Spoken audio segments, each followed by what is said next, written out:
question would be, listening to all the experts and analysts in the West, America included, everyone was surprised that the Russian army finally invaded Ukraine. Well, it was, I would say it was more than a surprise. It was a shock. And I think it was a shock for everybody. I mean, I happened to be, just by fate, when that happened, to be in the United States. I was actually in Miami at that point. And my wife was in Moscow at that point. And she managed to fly out a few days after the invasion, before they closed the air movements between the countries. Yes. Mm-hmm. Yes, so I was very, very worried, I can assure you. I was okay. I mean, I flew back, here to where I live now in Germany without any problems. But for a few days, I was very worried about my wife. Did you expect the Russian army to go Never. into the Ukraine? Everybody was talking about it for weeks, if not months, before that. And nobody really predicted it. Nobody. Everyone thought that this is another fake news, or that Putin was just simply trying to scare the world, that he would never go through with it. And so when it did come, as I said, it came as a shock. And I think it came as a shock not only to everyone in the rest of the world, but even to Russians. What do you think is the motivation of the Kremlin? What is the goal they want to achieve? If they take Ukraine from the map, they would have an empty country. What is the goal? What do you think is the motivation? Well, Putin has said it quite clear. To wipe Ukraine off the map politically. Of course, he can't do it, physically. He can't kill everybody. But politically, of course he can. And he has stated quite clear that he is going to destroy Ukraine politically, and it's going to be part of what is now known as the RF, the Federation of Russia. That's what he wants. And not just parts of the Ukraine, like the eastern part, which he has been occupying now for several years, Donbass. Yes.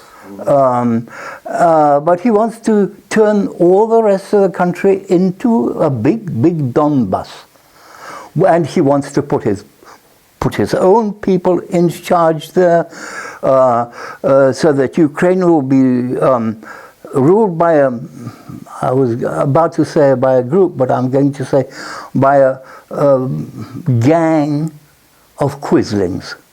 Do you have any idea about, I mean, it's very difficult to know from the West, but are there any insights you have what the Russian people think about the fact that their neighborhood, their brothers and sisters, and many people have relatives, they're just being wiped out? Well, there is, of course, some information comes from Russia about that. Officially, what the papers say, as they say, most of the people in Russia support Putin, and this is, I find, absolutely incredible. There is a certain amount of the population, I would say just under 50%, which are opposed, really opposed. Okay. And of course those people, as we've seen in recent weeks, have been confronted with a choice of either leaving Russia, and many have, or going to prison, being shut up, locked up in the new Gulag, which Putin is presently creating. The other question many people are asking is, where does this hate come from? Well, there are two types of people. There are good people and bad people, as you know. Such has God created us. Now, there are some people, I suppose, who do have a certain amount of hate, but I think most people don't actually have a feeling of hate. They belong to a class of degenerates, human beings, because of the policy of the Soviet Union ever since its existence. Okay. And that is, I would say it's social or national genocide. And that is to eliminate all decent people in the country, simply eliminate them. So it's a Russian Holocaust. The German Holocaust was based on race. The German race being, you know, the one and only good race, and all the rest subhuman, Untermenschen. Is this comparable? Yes, it is. One can always compare this. It is in Russia. What has happened since the revolution of 1917 is a permanent class genocide, as you know. Okay. That's the whole thing, and that means that by nature, anyone who is more or less a decent person has only two choices, had over these last many years, only two choices. Either flee the country or go into the Gulag, or perhaps a third choice is to serve this terroristic regime, which has been going on, which went on for 70 years. And well, from our previous discussions, is that it's not really about the historical tide from Ukraine and Russia, about the history. It's just easier and simple wiping out the Ukraine and replacing it by the Russian society. No, I don't think so. It's converting the Ukrainians into their own type of person, basically Bolsheviks, or communist.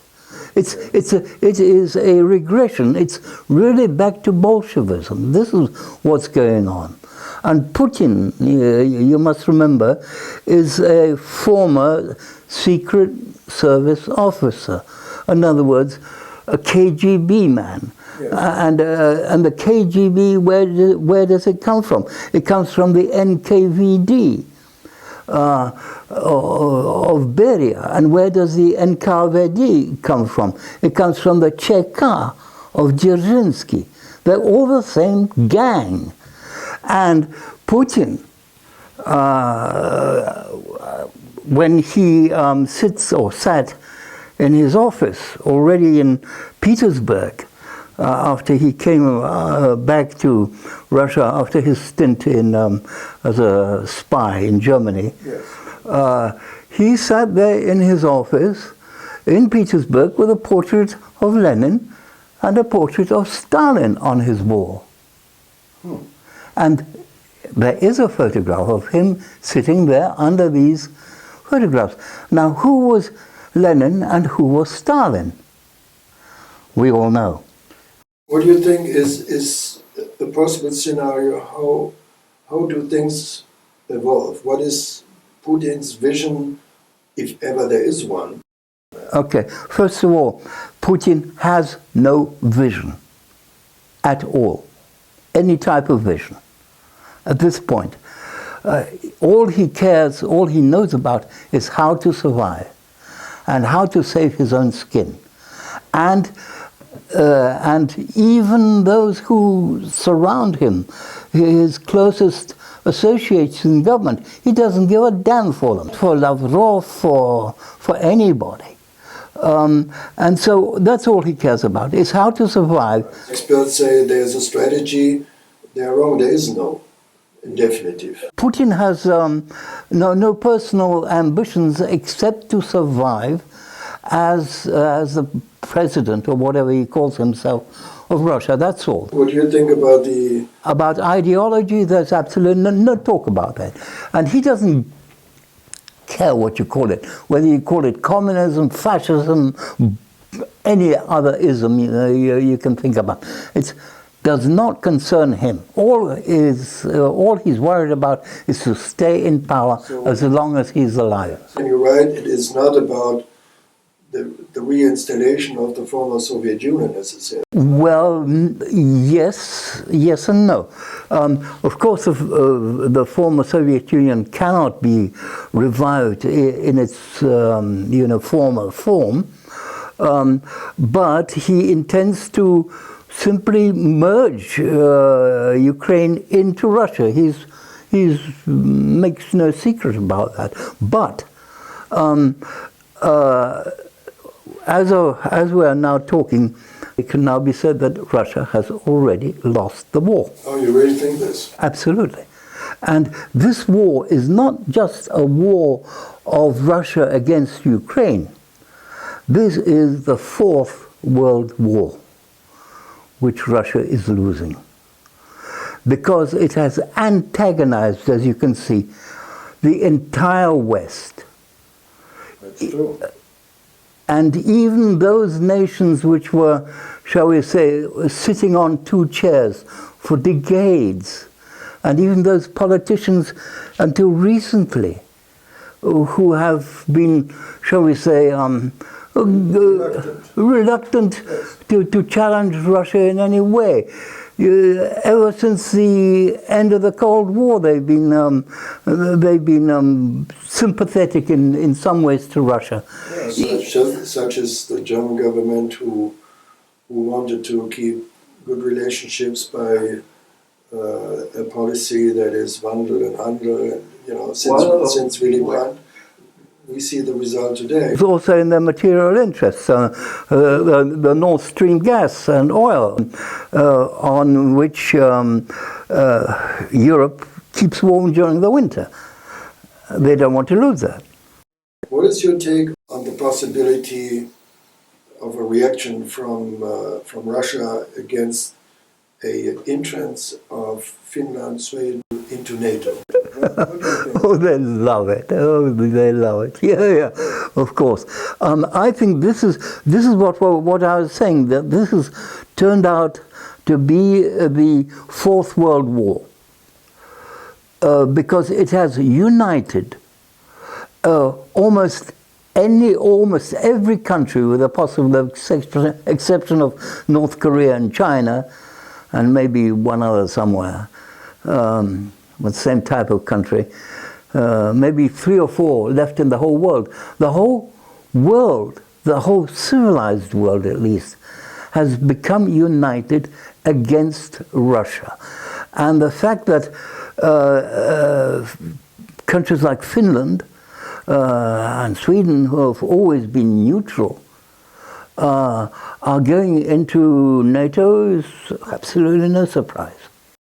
What would be the Russian reaction if Finland decides to join NATO within the next 2 or 3 months? Russia can not do a damn thing about it. Nothing. It will happen. And Russia is no longer, it's losing not only the war in Ukraine, it's losing what I call the Fourth World War. And Russia is now impotent as a foreign power.